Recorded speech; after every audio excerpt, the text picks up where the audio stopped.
Gotham Volleyball League is joining the celebration of National Coming Out Day, and these are our stories.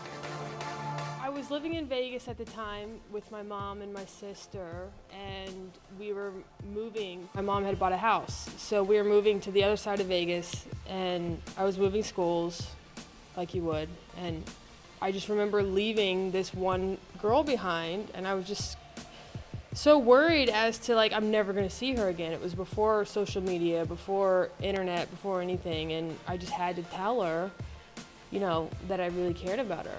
So I wrote her this 10-page letter telling her I was in love with her and all these things. It was kind of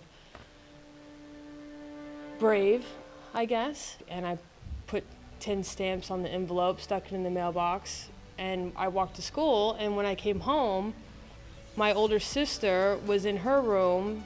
I saw these letters spread out next to her, and she was just kind of like, "Get out of my room.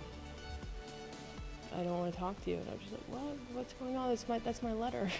My mom came home about an hour later, and I was obviously crying. I was upset. I'm like, it's never going to get to her. She's never going to know. I didn't care that that my sister was reading it or that my mom had found it or whatever, but what had happened was my mom came home for lunch, and she saw this stack of an envelope sitting outside the mailbox, and she goes, "Oh, what's this?"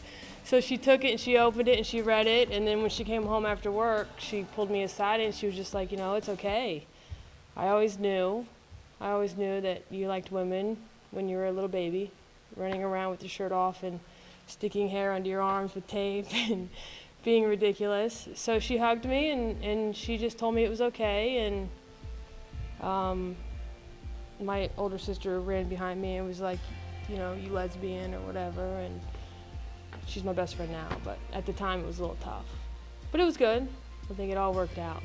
My name is Kati, and I came out of the closet because it's who I am, and we should all be able to be who we are.